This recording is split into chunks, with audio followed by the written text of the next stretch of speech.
విభజన తప్పదని తేలిపోయింది. సీమాంధ్ర నాయకుల హెచ్చరికలు కేంద్రం పట్టించుకునేది లేదని స్పష్టమైపోయింది. దీంతో తెలంగాణపై మరో దగాకు తెరలేచింది.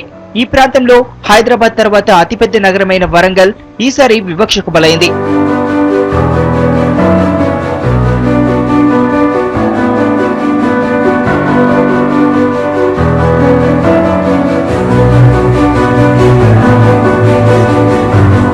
రామప్ప దేవాలయం నిర్మించి 800 ఏళ్లు, రుద్రమాదేవి పట్టాభిషేకం జరిగి 750 ఏళ్లు.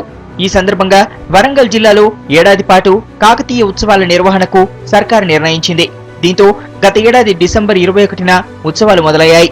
ఈ వేడుకకు హాజరైన చిరంజీవి కాకతీయుల శిల్పకళకు ముగ్ధుడైనట్టు చెప్పారు. వరంగల్ పరిసరాల్లో 100 నుంచి 200 కిలోమీటర్ల వరకు పర్యాటకంగా అభివృద్ధి చేస్తారని హామీ కూడా ఇచ్చారు. ఇప్పుడు విశాఖపట్నం సంబంధించిన బీచ్ కారిడార్ ని ఒక మెగా ప్రాజెక్ట్ గా, మెగా సర్క్యూట్ గా వాళ్ళు గుర్తించారు. అదే రకంగా రాబోయే రోజుల్లో రాయలసీమ సంబంధించింది, అదేవిధంగా ఈ తెలంగాణ ప్రాంతం సంబంధించినటువంటి ఈ వరంగల్ పట్టణంలో ఈ కాకతీయ ఉత్సవాలు జరుగుతున్న ఈ సంవత్సర కాలంలో రాబోయే 1 సంవత్సరం లోపల మెగా సర్క్యూట్ గా గుర్తించి దీన్ని మన యొక్క భారతదేశ పర్యాటక కేంద్రంలో ప్రముఖంగా ఉంచాలని, ఎంతో మంది పర్యాటకులు రావాలని, తద్వారా అక్కడ ఉపాధి అవకాశాలు మరింత మెరుగు పొందాలని, ఆ రకంగా ఈ ప్రాంతం పర్యాటకాన్ని దృష్టిలో పెట్టుకుని అభివృద్ధి చెందితే ఎంతో మందికి ఉద్యోగ అవకాశాలు వస్తాయి. ఆ దృష్టిలో మేము ప్రధానంగా దీని మీద దృష్టి సారించి ఇక్కడ ఈ యొక్క కాకతీయ ఉత్సవ సందర్భంగా ఈ యొక్క వరంగల్ ప్రాంతాన్ని, చుట్టుపక్కల ఉండే ప్రాంతాన్ని, దాదాపుగా 100-200 కిలోమీటర్ల ప్రాంతాన్ని ఒక మెగా సర్క్యూట్ గా గుర్తించే దిశగా చర్యలు చేపట్టబోతున్నాం. దీనికి సంవత్సరం కాలం పాటు పడుతుందని చెప్పడానికి చాలా గర్విస్తున్నారు. ఏడాది గడుస్తున్నా ఇప్పటికీ ఎలాంటి ప్రతిపాదనలు కాగితాల వరకు వెళ్లలేదు. కనీసం సర్వేలు, డిఆర్పి రిపోర్టు కూడా స్టార్ట్ కాలేదు. వచ్చే నెల 20, 21, 22 తేదీల్లో ఈ ఉత్సవాల ముగింపు వేడుకలు జరగనున్నాయి.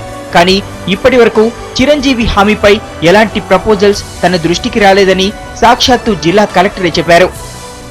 ఇంతవరకు ఏం ప్రతిపాదన నా దృష్టికి రాలేదు, నేను చూస్తాను. అది నేను దాని మీద చర్య తీసుకుంటాను. జనరల్ సర్క్యూట్ అంటే ఏంటంటే prepare a route all around the places ఏముంటాయి అవన్నీ చేయడం జరుగుతుంది. That is tourism circuit. General ఇవన్నీ కూడా రాజస్థాన్ లో ఎక్కువ చూస్తాం మనం. అది ఇంతవరకు ఏమీ రాలేదు, మొబిలైజ్ చేస్తాము. ఇక్కడి నుంచి మన దగ్గర నుంచి కూడా ప్రతిపాదనలు పంపిస్తాం. అది టూరిజం డిపార్ట్మెంట్ నేను చెప్తాను. వరంగల్ ను విస్మరించిన సీమాంధ్ర సర్కార్ ఈ ఏడాది ఏప్రిల్లోనే విశాఖ భీమునిపట్నం బీచ్ కారిడార్ ను మెగా టూరిస్ట్ సర్క్యూట్ గా గుర్తించింది. దీని అభివృద్ధికి 45.88 కోట్ల రూపాయలు కేటాయించేందుకు కేంద్ర మంత్రి కూడా పచ్చజెండా ఊపారు. అంతేకాదు తొలి విడతగా 3.2 కోట్ల రూపాయలు ఇప్పటికే విడుదల చేశారు. ఇక తిరుపతి ప్రాజెక్టుకు రెండో విడతగా 13.95 కోట్లు, కడప మెగా ప్రాజెక్టుకు 11.07 కోట్లు మంజూరు చేశారు.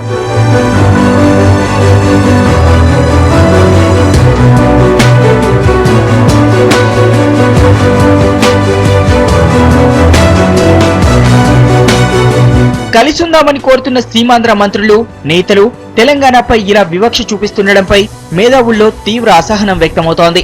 వరంగల్ జిల్లా అభివృద్ధికి మూల స్తంభంగా నిలిచే పర్యాటక రంగాన్ని విస్మరించడంపై ప్రజల్లో ఆగ్రహం పెల్లుబుకుతోంది. కేంద్ర మంత్రి చిరంజీవి వైఖరిపై విమర్శలు వెల్లువెత్తుతున్నాయి.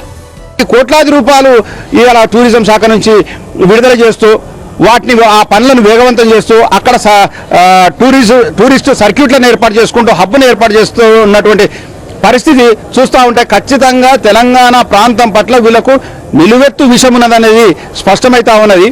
అందుకనే అక్కడ మొదటి పనులు అయిపోయినాయి, రెండో దశ పనులు కూడా కొనసాగుతున్నాయి. ఇక్కడ కనీసం ఆయన మాట్లాడినందుకు కనీసం పేపర్ మీద పెట్టి అది అమలుకు నోచుకున్నటువంటి దాఖలు కూడా ఎక్కడ కనపడదు.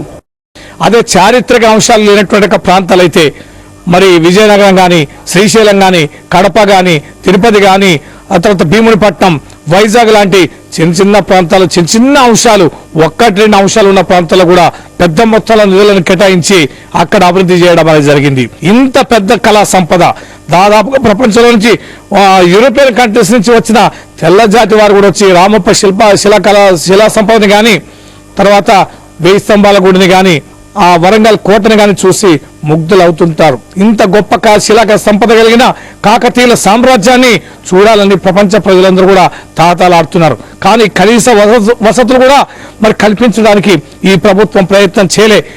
సీమాంధ్రతో కలిసి ఉంటేనే తెలంగాణ ఇంతటి వివక్షకు గురవుతుంది. ఈ పరిస్థితి ఇలాగే ఉంటే మున్ముందు మరింత వెనక్కిపోయే ప్రమాదం ఉందన్న భయాన్ని వ్యక్తం చేస్తున్నారు తెలంగాణ వాదులు.